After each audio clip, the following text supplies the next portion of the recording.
Hello everyone, welcome to MN economic classes. कल की class में हमने इन्वायरमेंटल इकोनॉमिक्स से थ्योरीज ऑफ पॉपुलेशन कंप्लीट कर लिया था।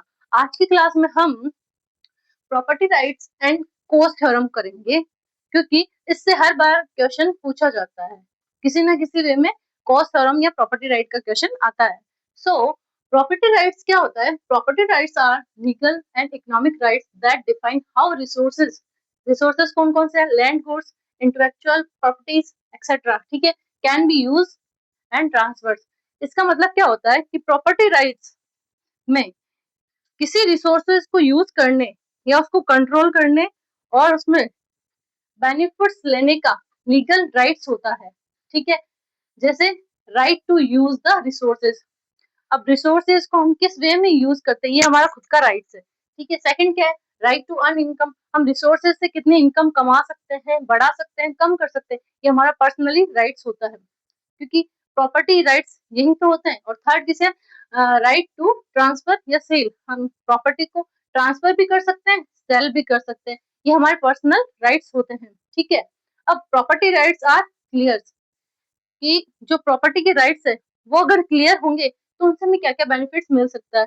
जो रिसोर्सेज है उनका एफिशिएंट यूज कर सकते हैं। पहला बेनिफिट ये है, इन्वेस्टमेंट एंड डेवलपमेंट इंक्रीज होता है। जब हमें पता है कि प्रॉपर्टी के राइट्स क्लियर हैं, उनमें कोई बार्गेनिंग या कुछ भी ना करना हो, तो हमें ये इसके बेनिफिट्स होते हैं।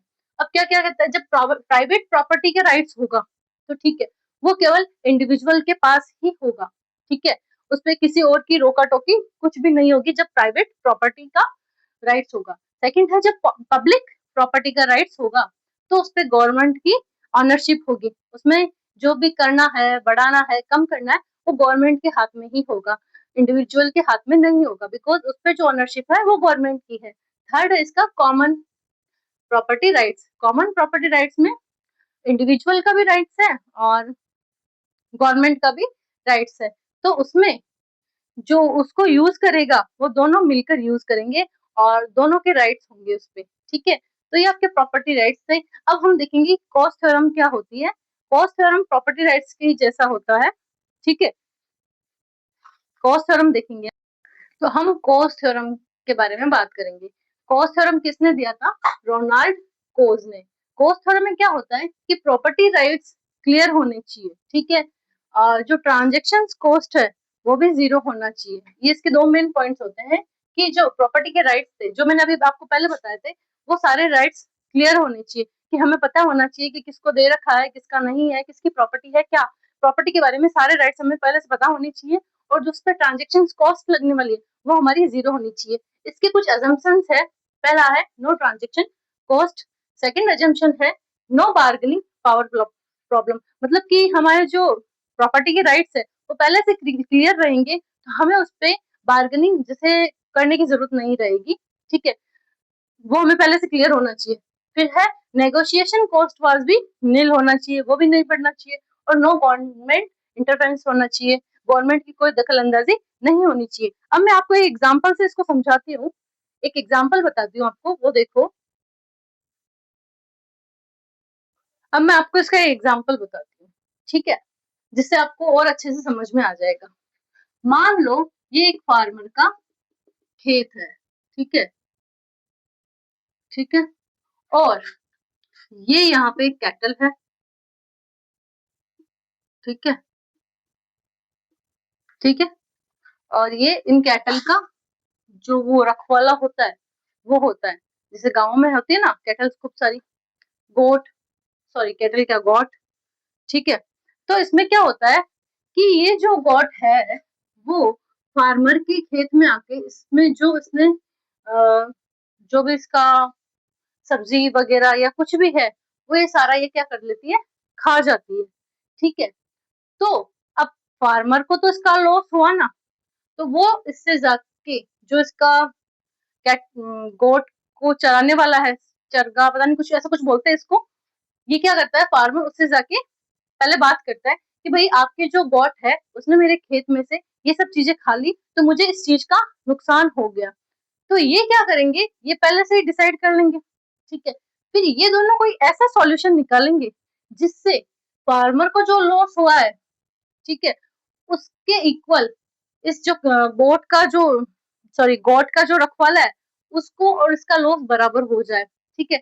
या तो ये ऐसा बोलेगा भाई जितना तुम्हारी इस गोट ने मेरा खाया है उसके इक्वल मुझे पैसे दे दो, ये ठीक है, पैसे दे दो जिससे मेरा जो लॉस है वो फुलफिल हो जाए, ठीक है।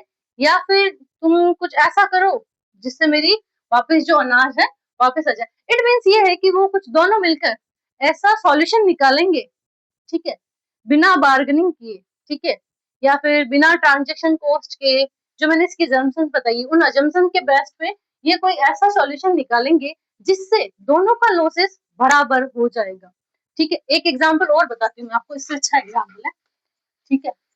मान लो कि एक फार्मर का खेत है और उसके पास में एक कोई फैक्ट्री है, ठीक है। अब उस फैक्ट्री से जो पॉल्यूशन निकल रहा है उसकी वजह से जो फार्मर का क्रॉप या उसकी जो फसल है उसको नुकसान हो रहा है, ठीक है। तो अब फार्मर क्या करेगा, फार्मर को राइट है फैक्ट्री में जाके पॉपुलेशन को कंट्रोल करने के लिए मना करने का, ठीक है।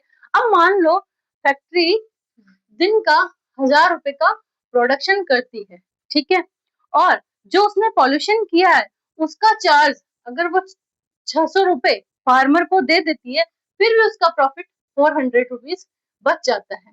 इट मीन्स जो 600 रुपीज उसने फार्मर को दिए हैं उससे जो फार्मर का लॉस था वो भी कंप्लीट हो जाएगा और जो फैक्ट्री को प्रॉफिट मिल रहा था वो भी मिल जाएगा, ठीक है।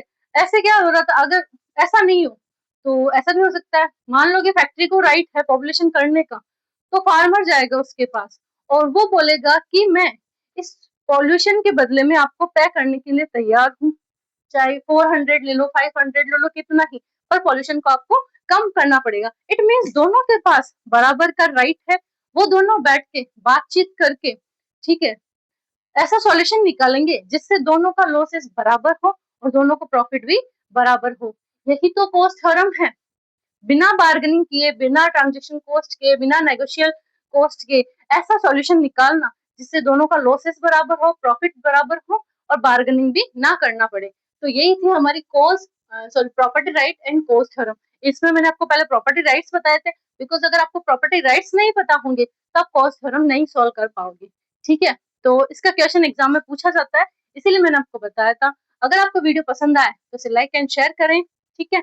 और जो चैनल पे न्यू आए हैं वो चैनल को सब्सक्राइब करना। और इसके बाद भी मैं आपको एनवायरमेंटल इकोनॉमिक्स के और भी जो 2-4 टॉपिक्स बचे हैं वो नेक्स्ट क्लास में कराऊंगी, ठीक है। Thank you for watching this video.